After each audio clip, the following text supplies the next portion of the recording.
DBM So it's has more than Yeah. the figures that we are showing. I don't think we are directly asking answering your question, to be honest. And I think this is something that DBM has to clarify, because the total 11 billion and 10 billion, parang hindi ko nakikita dito exactly. So I don't know if they're lumped I guess together. that's the reason, Mr. President. Oo. That's the reason why I flash on screen the number of SARO, Mr. President. Meron ditong 11,709. Yan ba yun? Hindi iba rin Mhm. So, Anyway, Mr. President, we'll wait for the list, Mr. President. mm, We're willing to wait. And again, the premise of this representation's question is based on the fact that big ticket items that were supposed to address the problem of flooding in the country were placed under an program, Mr. President. So I hope that we can do something about it, kasi mahirap umuwi ng Bulacan tuwing umuulan at bumabaha. At tingin ko yung mga kababayan natin ayaw na po ng relief goods, Mr. President. Ang gusto nila talaga solusyon. Kaya salamat po, Mr. President. That would be my last question.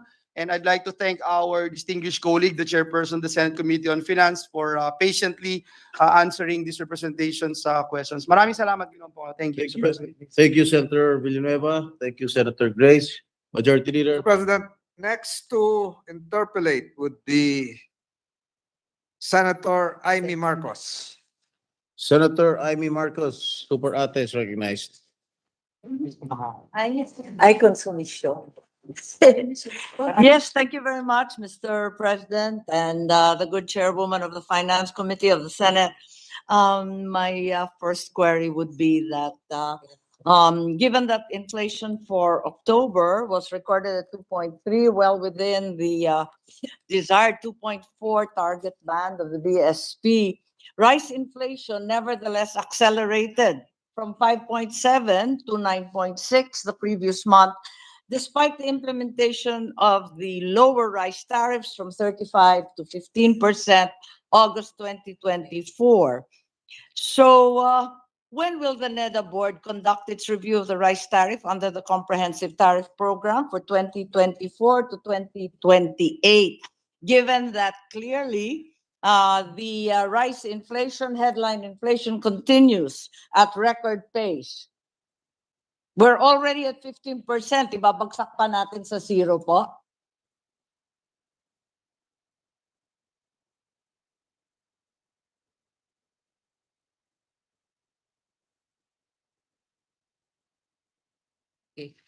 They are going to submit to the president within the end of the month the report on the effects of the EO and a recommendation therein.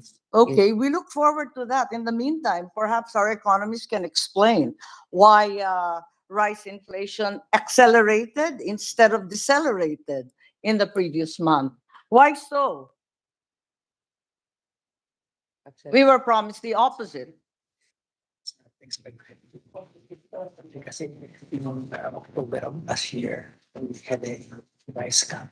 It was low. And now it's the price cap. So it's a basic plan. Tumataas talaga bago mag-holidays. Yung just that October last year. Wala na po tayong ibabagsak. Nasa 15% na lang po. Inflation pa lang muli. Kung yan lang ang tanging solusyon natin, mukhang hindi uubra eh. Mr. President, supposedly last year, there was actually a price cap imposed by the That's government. correct. Which Uh, also didn't work. But it was lower than it is now. I mean, the inflation. Yes, as a result, however, we all know that there was no rice available and traders were holding on to their warehouse supply and all sorts of artificial shortages were occurring throughout the country. That's very good. And it's but it's not expected. Well, according to the NEDA secretary, the inflation right now is just a blip, and for the rice in particular, and they expect it to Promise go ka? lower. It's almost double po. Siya It's a nagpapra... Promise Kapitbahay daw. ko po yan sa Batak, Ilocos Norte. Because October 2022. It's a major blip po, halos doble. Kasi Yung nung 5% namamayagpag sa 9.6. October 23 daw, sobrang bagsak yung presyo ng ng rice dahil sa price cap. Ano to last year? Parang hindi yata. So base effect daw. Okay, but I don't think that's quite the truth. In the meantime, given that we can't seem to look forward to a better rice prices, nor can we be assured that there are any other solutions aside from artificially set price ceilings and very little wiggle room in 15% tariff rates.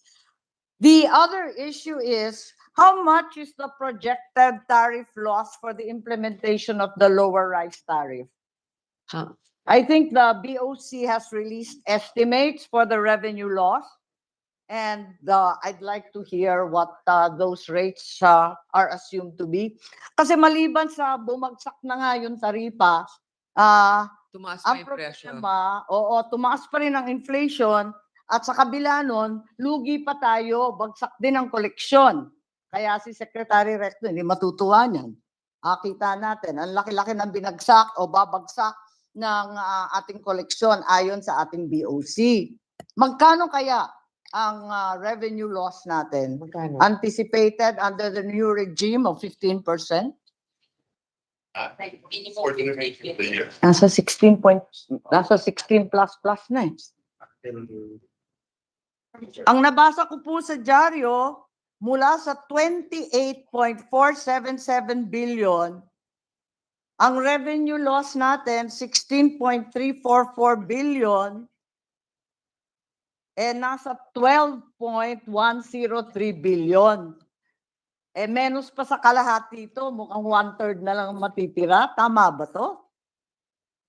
Di wala na tayong pamumudnot sa ating mga magsasaka. Hindi na nga nila mabenta, wala pa silang maaasahang tulong. So we lose about 20 billion, 10 billion for the first 6 months, 9 billion for the first 6 months.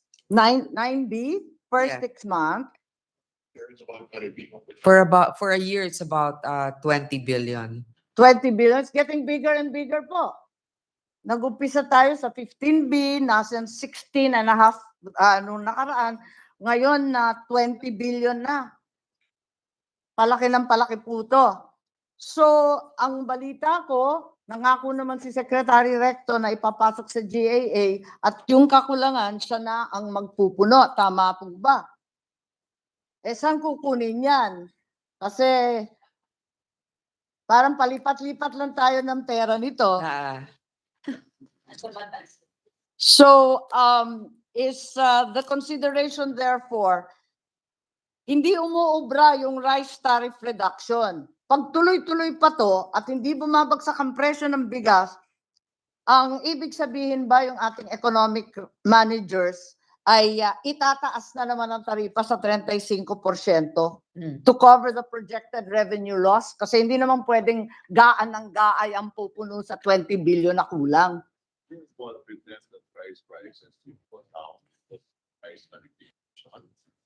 Nevertheless, part of the plan is to talk to the appraisers. Sure that they pass on the value.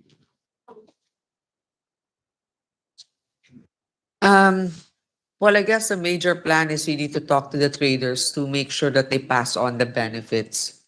Ang mahirap po, alam naman ng mga taga-Vietnam, taga-India, at sa kung saan-saan na nangangailangan tayo ng bigas. Kaya nagtataas din sila ng presyo. Sinasamantala tayo. Nakikita natin, pinapayaman natin yung mga magsasaka sa ibang bansa, samantalang kinakawawa yung magsasakang Pilipino. Tama po ba to? Hindi ba ikukonsidera ng ating mga economic managers na itaas na muli sa 35% at mapuno yung projected revenue loss? Part of the plan is to also be.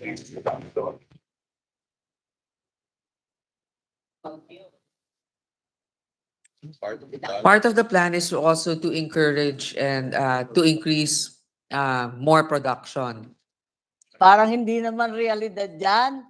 Nakita naman natin sunod-sunod ng bagyo, hindi pa tapos yung alphabet po. Marami pang letra. At tigit sa lahat, nakita natin ang presyo ng abono, ang presyo ng krudo, nagsisitaasan, double whammy po.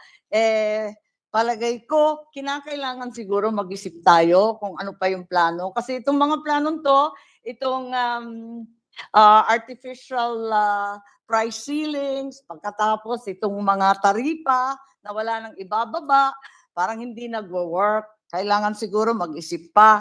So, yun lang yung tanong ko. Sana may magandang balita, pero wala pa akong naririnig.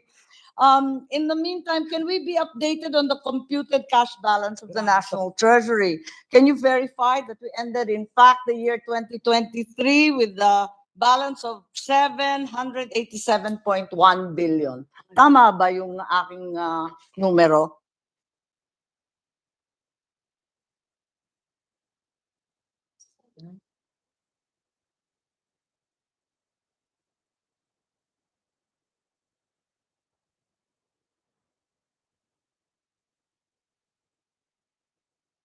Oh, I think you're adjusting for borrowing. So are we reading the same numbers po?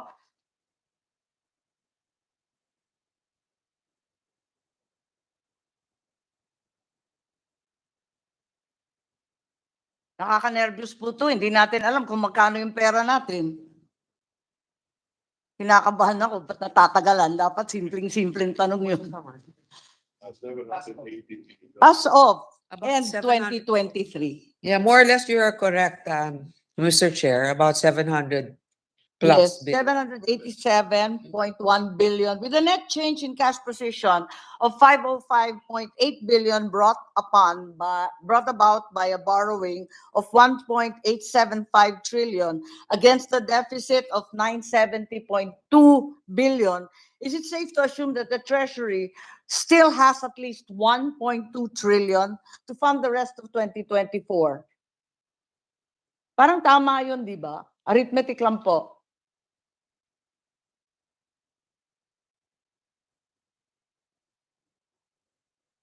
So we have enough. 1.2 trillion. Tama ba yung nabasa ko sa dyaryo? Press release po ninyo to. If it is a press release of Secretary Recto, it's infallible. It's ex cathedra. So in short, we can pay for our obligations for 2024, Mr. Chair. So is there already a projected cash balance for the end of this year, 2024?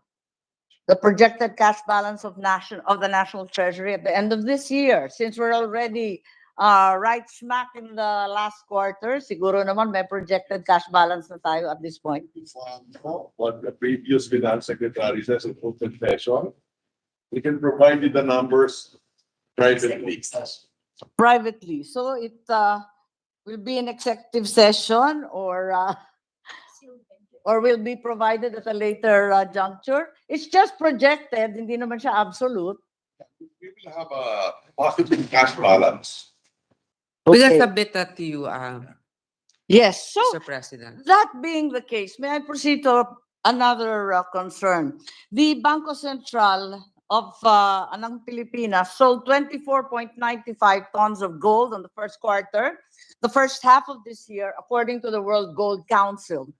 Can we be updated on the total net sales of gold for this year?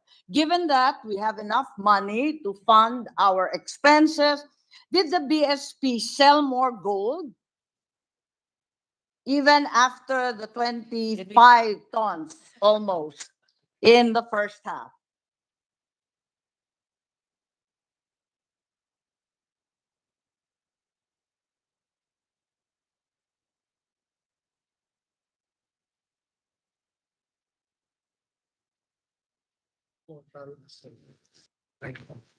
How much gold have you actually sold? First we buying. So far the total. Yes, As of, is this as of the, July 2024 lang to, di ba? Ano to? 16 ano? Billion? Abala ang marami po sa atin, sa ating mga mamayan, pati ating mga bangkero, pagkat ang ibang bansa bumibili ng ginto, bakit daw tayo biglang nagbabagsak at nagbebenta ng ginto? Eh samantalang sinabi po ninyo, sapat naman ang ating pera, bakit ba tayo nagbebenta ng katakot-takot? 16 15 billion. 16 billion. Ano? 16 billion. 15 billion, 733,495,000. Okay. Tapos, yan yung binili natin. Oo. So far, Mr. Chair, for July 2024, 16,733 yung binili natin worth of gold. Ngayon, magkano yung binenta natin? Yes, we're aware Republic Act 7076 mandates all small miners to sell their gold first to the BSP. That's established by law. So we are saying that in terms of value, 16 billion was bought mid-year. In terms of weight, how much weight, how many tons of gold did we buy from local small and other local miners? In terms of weight daw. Value. Yung weight nitong weight nitong 16 billion. Anong weight niya?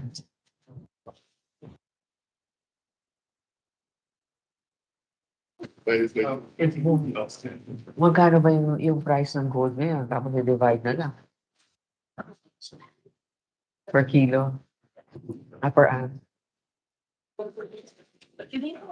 Hmm.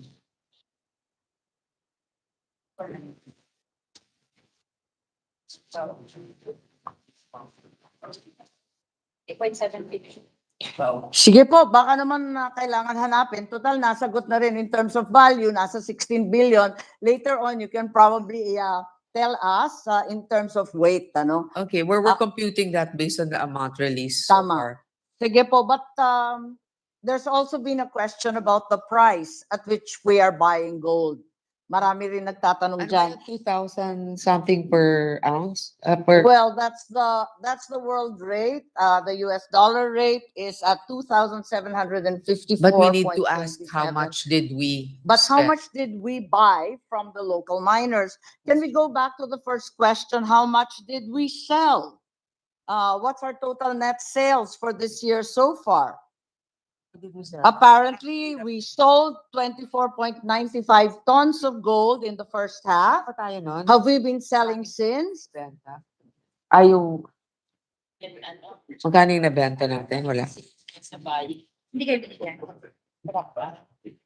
Hindi ko sure. Kaya nga napakaliit po nung ating sales. Kung tutuusin, binili lang natin 16 billion, pero yung binenta natin nasa 25 tons. Parang napakalaki naman yata. Can we be enlightened?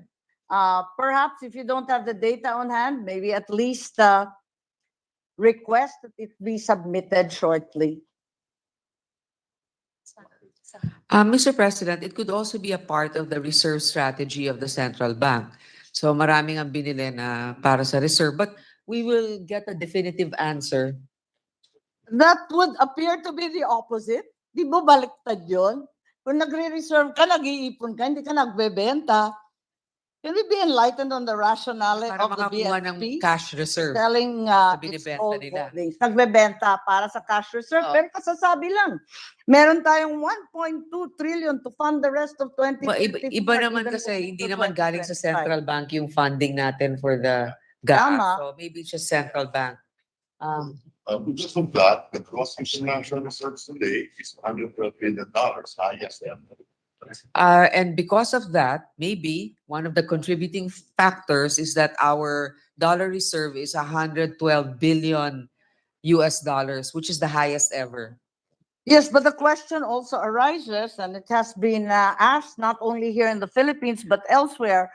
What's the overall effect of the sale of gold on our gross international reserves? Well, Sa BSP, yung GIR natin, syempre, babagsak din yan, ano?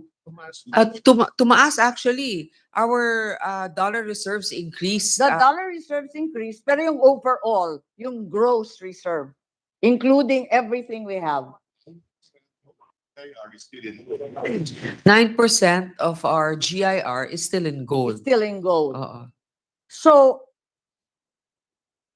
yes, but this is quite a large amount. This is largest amount that we've heard in the past several years. Assuming that the gold was therefore converted to US dollars, where were the proceeds of the gold sales invested? Do we expect those assets to outperform gold, which has seen stunning prices this year? Actually, Mr. President, the reason why also part of the reserves were sold is because of the high demand and price of gold. Now, instead of holding on to it, when you also forecast that, or when you analyze that it's a high number or it's in demand, that's the time actually you also sell, but you keep a certain percentage for reserves. So the particulars of which all of your questions, Perhaps you Mr. can President, submit them at a will be certain. submitted. Okay.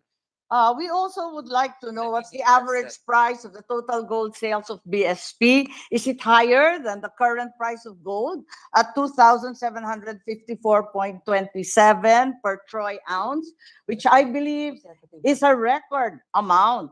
So I doubt that, in fact, we sold at this exceedingly high amount. So our GIR could arguably been higher if we held on to the gold instead of selling it from the beginning of the year onwards. Siyempre, of course, we want to sell it when the price is high. Di ba, Mr. President? But Okay, it now, would have been wiser if we had held on to it kasi pataas ng pataas, hindi yeah, po. but that's also a risk you take, di ba? Parang you also try to see your appetite for risk, di ba? You see that maybe you already have a threshold of this much. Anyway, bumawi na tayo ng ganito. We can sell here, but let's also keep. Because in the future, we still have the 9%. We can still sell that eventually. I mean, while we are also garnering more reserves, yung 9% na yun, ang pwede naman pag all-time high pa rin ng gold. Pero I share again, as I mentioned to our other colleagues, I share also your curiosity, and I would like to know how much the central bank sells per ounce gold and when. So we can compare to the market price. Baka naman sabihin nilang impressive 2,700 per ounce, yun pala, at the time they sold it, it was worth so much more or so much less. So please submit that to us. Yes. And where did you and put the also- proceeds Yes. of those And perhaps also most AAA bonds of Senator? most importantly, the rationale for doing so, given that so many countries are in fact in a mad rush to acquire gold. And here we are unloading our own gold. So it's a little peculiar. The timing seems to be different. I will admit, in fact, that everyone has a different investment strategy. But having said that, why are we so much against the crowd? In any case, we'll await your information and proceed to what several think tanks have advised, that a viable option would be to join the Philippines to join the BRICS alliance. Given that new members from ASEAN have already been designated as partner states. So I just wanted to hear what our economic manager's opinion is with regards to this. Is there a Philippine plan to apply following the lead of our neighbors? Not at the moment, Mr. President. At the moment, there's no proven or they don't see any benefit right now. We are already trade partners with those countries. And also, I believe that I think it may trade also is be not a conditional. primary incentive to join the BRICS. It was to determine that there be an alternative currency and the lower cost of doing business and so on. Our Secretary of Finance thinks that a lot of study has to be done, but right now there are no immediate benefits that we see. In fact, there are other trade relations that we need to operationalize. Right now, the preferred status in other European countries for our trade, our goods. Our FTA po with the European Union is almost dormant, with all due respect. That's why we need to be able to make sure that we revive it, if that's the right term for it. And But we want to revive. but what we want to revive is our economic cooperation with China. Yes, my curiosity is simply, why did Indonesia, Malaysia, Thailand, and Vietnam already join as designated partner states? Are we saying that we are entirely different from them? Per country of the situation, only Malaysia and Thailand. Indonesia's kasama na per press release. Okay, I'm happy to be corrected. But it was very, very clear on several media outlets that Anwar and the new Thai government and the new Vietnam head of state all determined to join the BRICS. So this is not in our horizon, therefore. Can we update it in any case on the status of the Philippine RMB trading community launched in 2018? Is there any volume in our transactions that are directly denominated in renminbi instead of using the US dollar as an intermediary? Has anything happened to the RMB clearinghouse? Just by way of information. None. So we have no yuan reserves at all. All our reserves are held in US dollars. Is that correct? Are all our reserves in US dollar? So we only have US, yen, and euro. We have US, yen, and euro, And gold. and gold. Yes. Is it possible to get a breakdown? Or are we not allowed to find that out? Maybe not today. Is it possible that we can be provided with a breakdown of the gross international reserves of the BSP by currency type? Given that the bulk of the GIR, as you said earlier, is in foreign investment. So it's clear that our GIR is still dominated or ruled by dollar-denominated assets and foreign exchange. That's correct. I mean, it's by way of information lang. Like the other requests, may we submit that at That's fine. when we Sure. come up with I was just data. curious, the few tourists coming from China, can they directly convert renminbi to Filipino pesos without a US intermediary? I'm sure there are informed No, I'm exchange. curious since we already stated that the 2018 yuan clearinghouse that was established is non-existent or has very little money in it. What then happens when where there are transactions with China? Such a private banks, di ba? Private banks, I believe that some of us who've had the time to go to Hong Kong's part of China, right? But that's Hong Kong dollars. You can get it from certain private institutions, banks, Yes. money changers. But Yes. the government itself is your question. Yes, I'm aware. What the question is, what is the volume of transactions with China directly denominated in renminbi instead of using the US dollars or as an intermediary currency? It's just curious, and tourists also, because there's great difficulty converting from one to the other. So And I you was lose wondering, sometimes in the process. Yes. You lose. the friction cost is quite high, and hence, are there any steps by the BSP in order to lower cost of doing business from BRICS countries for lower transaction and friction costs? Actually, from my understanding also, Mr. President, some of our importers that buy from China, their suppliers also prefer a certain monetary exchange of using the US dollars. Yes. But of course, as you were saying, and I get the point, Mr. President, that sometimes it's better to use the currency directly so as to lessen devaluing in the exchange process. So Kasi anyway. namomroblema rin ako sa pagkain. Lagi akong bumabagsak sa magsasaka sa pagkain. Napakaraming pagkain nanggagaling sa China, nanggagaling sa Malaysia, sa Thailand, nasa galing sa Vietnam.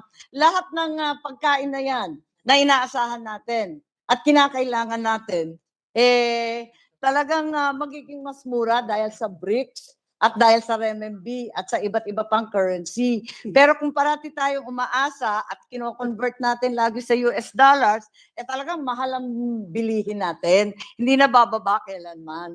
Yun lang, yun lang. At saka parang sayang naman, nagtatag na tayo noong 2018 ng yuan clearinghouse, nagkaroon na tayo niyan, wala naman palang action doon. Yun lang.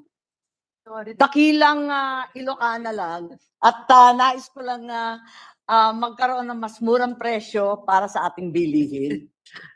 Thank you. No, I understand the concern of our colleague from the great province also of Ilocos, who is also doing the job now of the minority.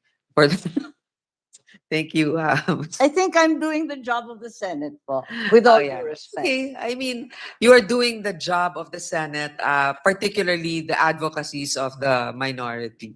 It's not the advocacy of the minority. I, in fact, represent the rural constituency, and food and agriculture are primary concerns.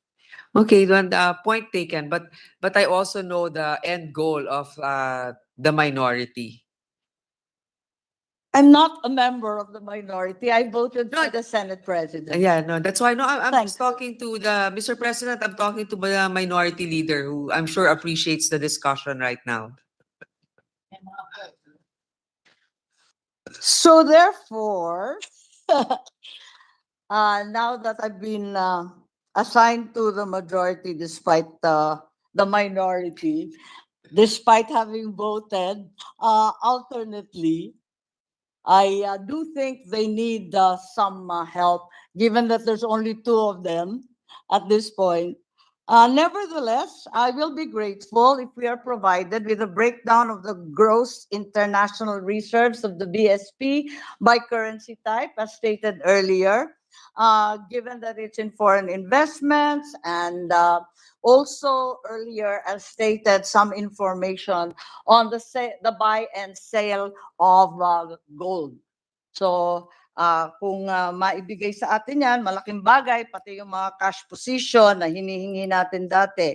At yun lang po, kung mabigay din yung kopya, kasi may sinabi kanina si Secretary Balisacan tungkol sa ibibigay hinggil sa taripa na 15% na kung pwedeng i-share lang yon sa amin para makita namin kung saan tayo patungo.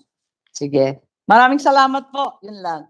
Thank you, Mr. President. We will submit to the gentle lady from Ilocos all of her queries that we unfortunately are not, our resource persons weren't prepared to submit today. I just would like to remind our colleagues that we are only up to 6 o'clock in the evening because we have an activity at 6 o'clock. Dala ninyo? So, Majority Leader. President, I was informed by the following interpellators that they would be willing to proceed with their interpellation tomorrow, namely Senators Alan Peter Cayetano, the Majority Leader, and the current presiding officer. Yes.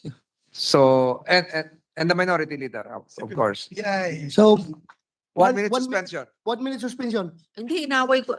Inaway ko na eh.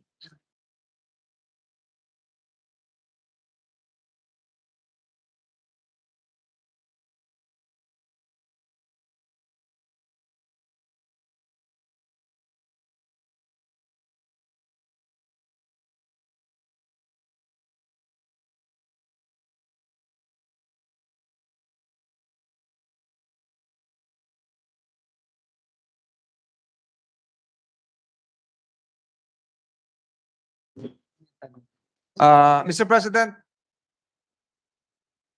Senator Alan Peter Cayetano is seeking the floor to proceed with his interpellation. And I was informed it will be for a limited period of time, Mr. President. Senator Alan Peter Cayetano is hereby Yung recognized. extension mo Pero these are all valid questions. Diba? Parang to harp on it. Obviously. Sir President, Kulang magandang hapon sa po, information Majority tungkol Leader, sa Minority Meron Leader. tayo. Would the graceful and brilliant chairperson of the Committee on Finance yield to a couple of questions? Yes, it is my pleasure, Mr. President, to answer questions that can clarify for the great city of Taguig representative. Thank you very much. Actually, tatlong topic, but first and foremost, I'd like to welcome and thank the economic team for being here today and of course for their hard work. The three topics I'd like to bring up is yung ayuda and our eventual shift from ayuda to programs that are, how do we say, tied up or that will support micro and small, medium and micro enterprise. The second topic is on what we feel is the best returns in terms of investment dun sa budget. And another topic, I don't think we'll finish in the next 15 minutes, and I think the minority leader and the minority will ask questions pa tomorrow.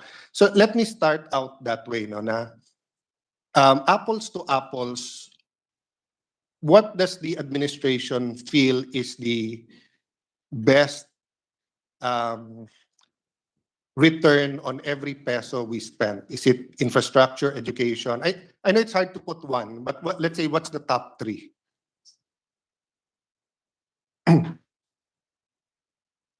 Top three, or I mean, it's a discussion naman. Top three, top five, but The number one is, of course, education, infrastructure, and health. By our constitution, the biggest expense or the biggest budget allocation should always go for education, human development. and I guess when we talk about health, education, anything long-term, anything we put into people, no, developing people, I think Singapore said it the best, di ba? Dahil wala silang natural resources, so talagang ini-invest nila ito sa tao. But we are a country rich in natural resources. Of course, our number one and best resource is still people. So I think we'll all answer education, health, infrastructure, maybe in creating small businesses, etc. No? But the reason I bring this up is we had the president of Singapore as a guest of the president of the country, and Taguig had a unique opportunity to have him as a guest for a program sa Milk Bank. No?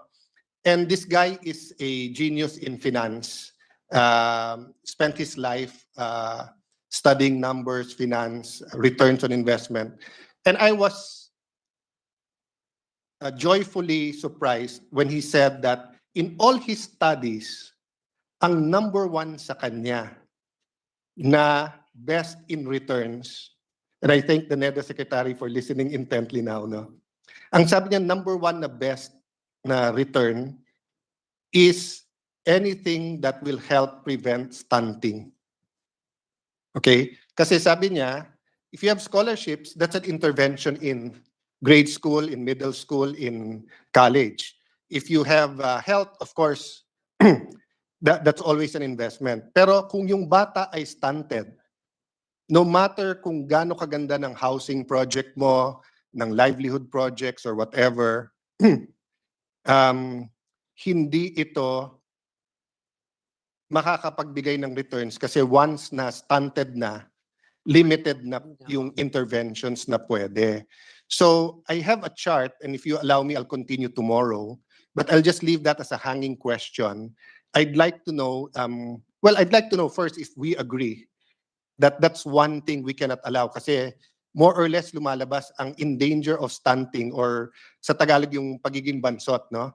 And we're not only talking about yung physical na hindi na nag-grow, but we're also talking about mentally, emotionally, etc. So ibig sabihin pati yung kanyang emotional, physical, mental development stunted na para mong tinigil na doon. At hindi madaling i-continue yon, di ba? Hindi katulad for example na in certain cases na malnourished, may intervention, mahihil yung bata o magiging well-nourished at makaka-recover. We're talking about stunting and lumalabas, it's a scary number. Parang more than 1/3 of Filipinos or almost 1/3, 30-something% is endangered of stunting. The good news is, it's still bad news, but the good news is it's concentrated in some areas.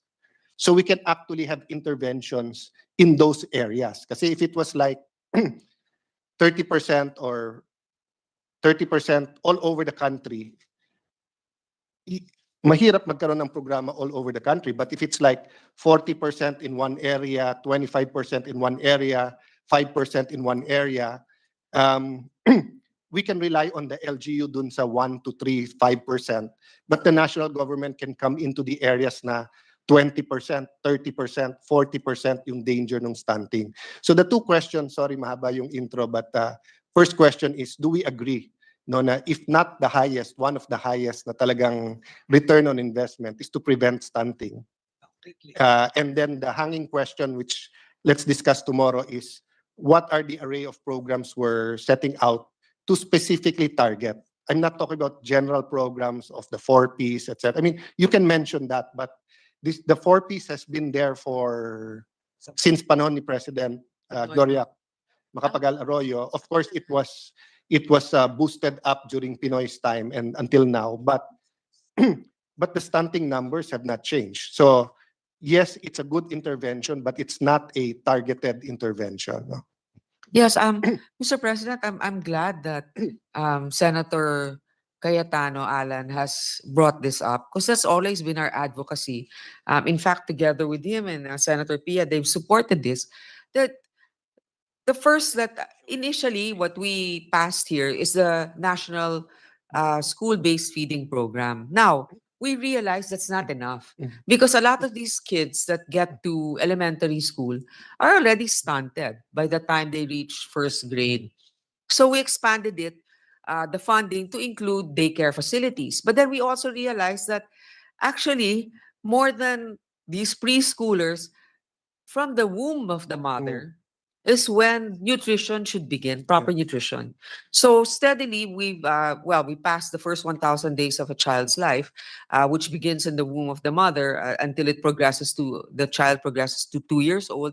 And we increased the first 1,000 days program steadily over the years. This year, we added 6 million. 206 million additional. So now it's about 1.8 billion. So actually, Mr. President, Senator Cayetano is right to point this out. In fact, what I feel is probably leaning towards this is that it's good to have free college education. It's good to have free feeding programs in public elementary schools. But I think we should also focus more now on babies, toddlers, and pregnant mothers if we are to arrest the long-term effects of stunting. I'm very happy with your answer in terms of agreeing. So you do agree that it's, if not the top, one of the top priorities, and it's the best return on investment peso per peso or pound per pound is to prevent stunting, di ba?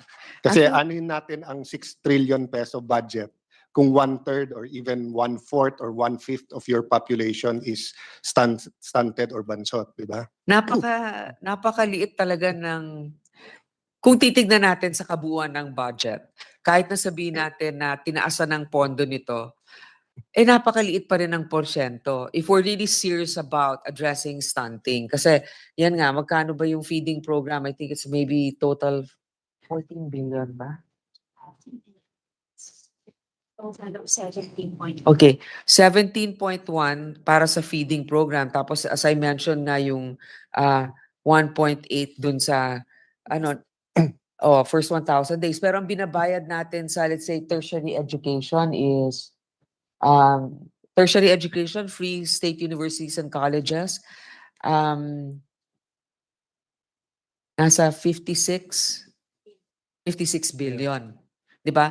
Pero hindi nga aabot marami sa kanila doon eh. Kung Yeah. hindi sila, 'di ba, naalagaan habang bata pa. Most of our free education is in state universities, Hmm. and still you have to get in. And yun nga, I think many of the dropouts would really be yung mga stunted then, no? So having said that, siguro we can go through the details in the next few days and look at the departments. But one thing I'd like to contribute, and of course with the support of the chairperson and the whole committee, is that let's look whether the departments are really giving this priority. So for example, magkano yung MAIP this year?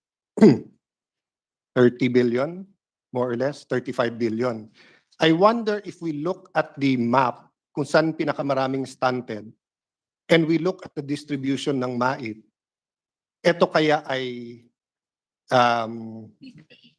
di ba? So it's 58 billion ang 58 MAIP. billion, di ba? So let me agree with you first that it's at prenatal, Oo. so 0 nung bata until 5 years old, di ba?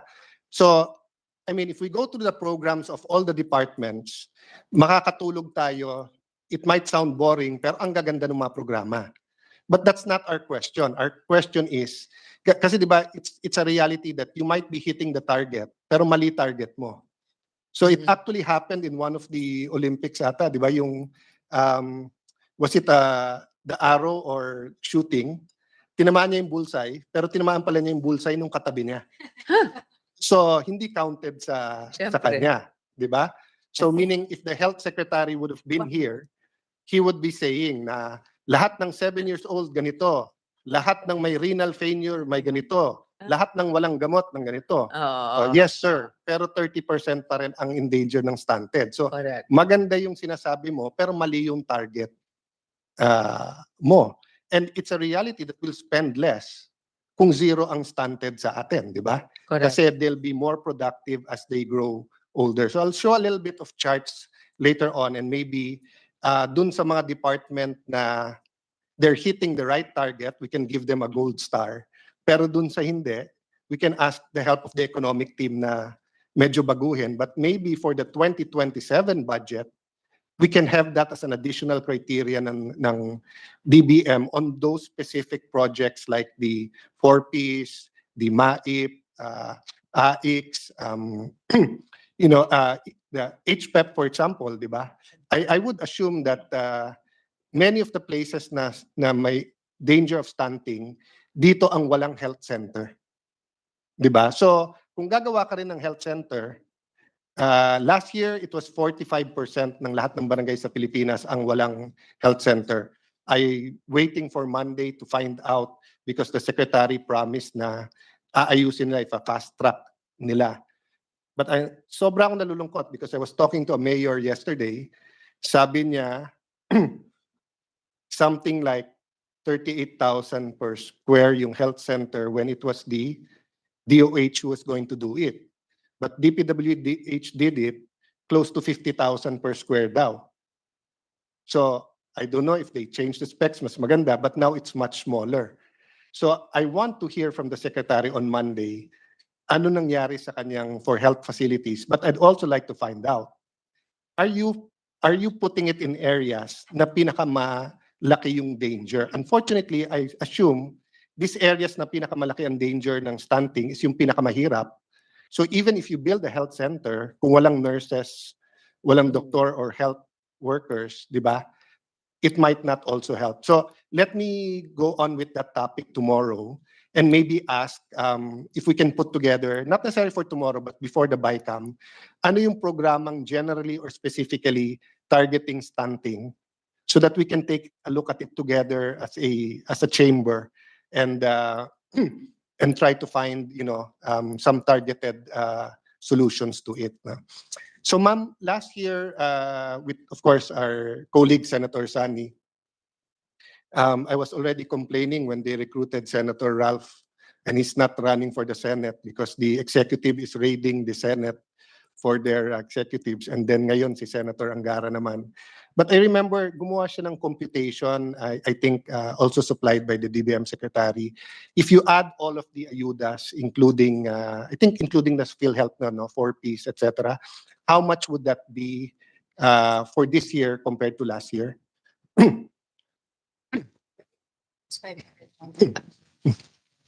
For 2025, it's 591.8 billion for the ayuda. But the social services sector will receive 2.121 trillion. How much again? 591 billion. Okay. And correct, we have 16 million families in the Philippines, or has that gone up to 17, 18? What's the present statistic? Ilan na? Ilan ang family? 35 billion. 16 times 5. Remember, Rich. Families. During the pandemic, we used 16. I think there are 16 about or 18. 25 million 16, 18? families. Yeah. Oo. Di ba parang 5 per family? Let me...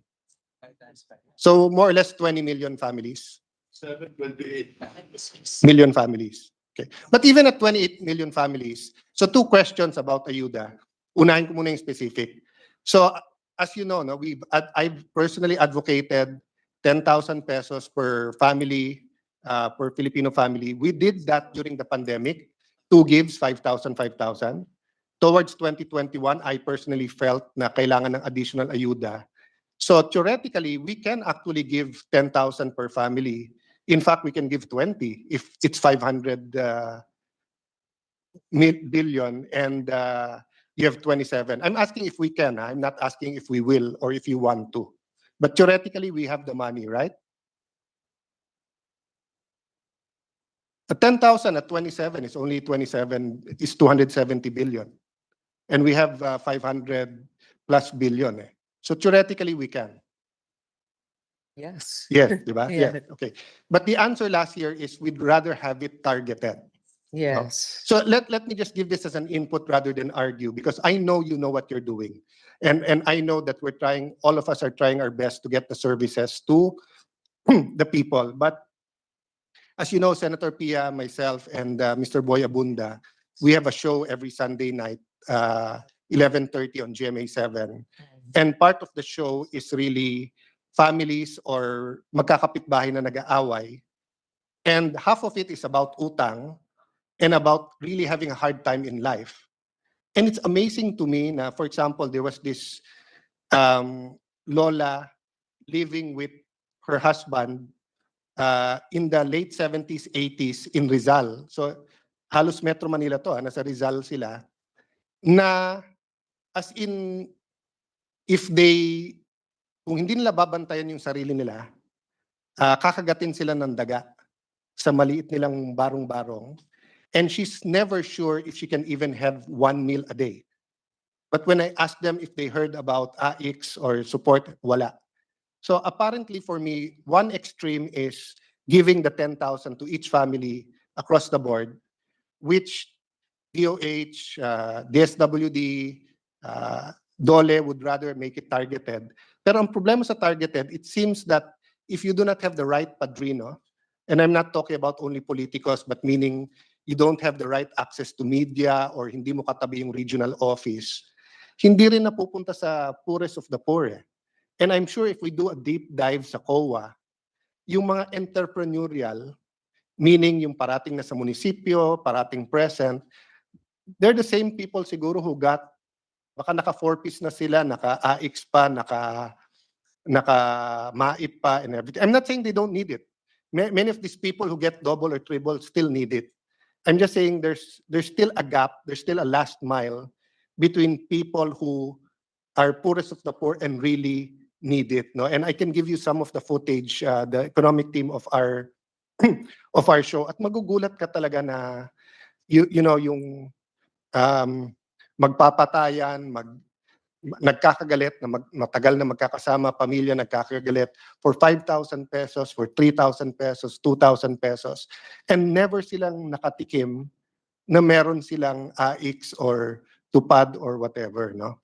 So let me just put that on the table. And again, so I'll assume the same answer than this year, correct? Na yes, we can give 10,000 or in my computation 15,000, but the economic team feels better that it's still targeted under certain departments and then under certain guidelines, no?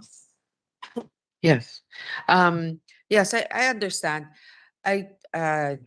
Tama yung sinabi ng ating colleague ni Senator Alan. May mga iba talaga na nangangailangan, hindi nakakatanggap. Kaya parang ang sinasabi niyo across the board makaka 10,000. Ang problema lang kasi talaga nun, I think we should endeavor more to really reach out to those who are in need. Kasi like for example, 10,000, di lahat din tayo nakakatanggap, di ba? Pero ilan sa atin ang magbabalik ng 10,000 na yon dun sa mga talagang nangangailangan? Yes.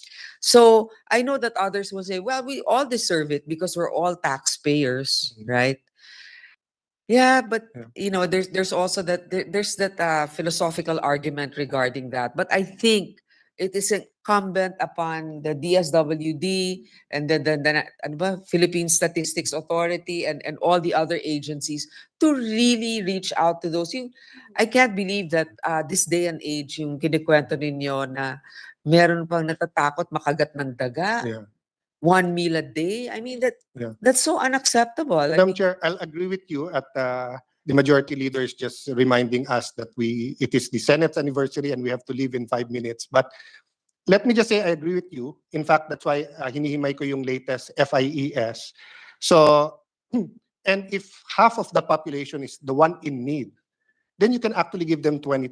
I was just saying that during the pandemic, walang red tape, less bureaucracy to just give everyone. But that goes to my question now, which is, may I leave it as a hanging question and we can continue tomorrow. At what point do we stop increasing yung ayuda and start increasing yung programs that are really for teaching people to fish? So let me put it this way, di ba? I think most of us or all of us agreed ever since naman, it's better to teach people how to fish rather than to give them fish.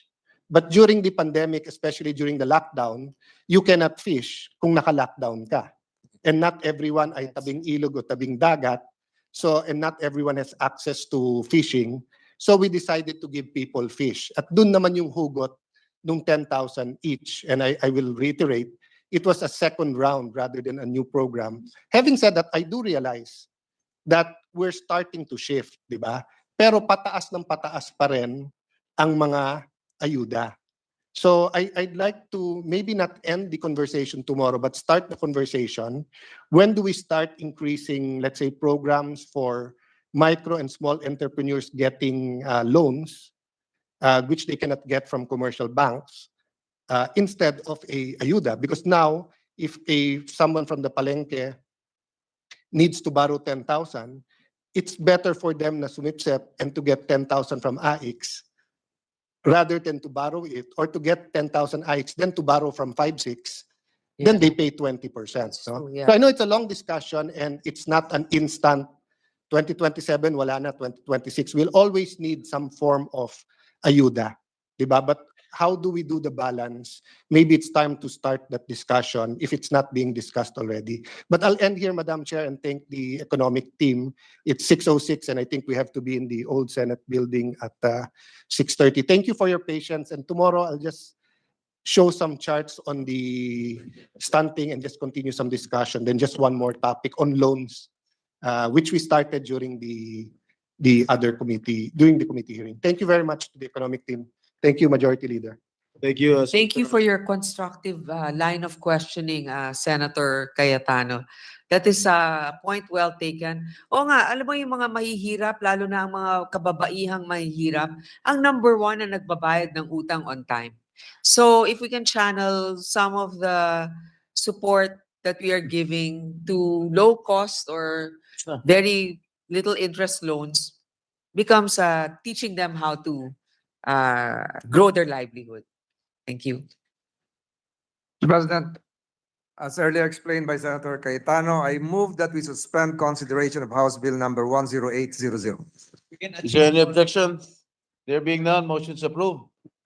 Mr. President, I move that we suspend the session until 1 o'clock in the afternoon of Thursday, November 7, 2024. Is there any objection? There being none, the session is suspended until 1 o'clock in the afternoon tomorrow, Thursday, November 7th, 2024. Thank you, Mr. President.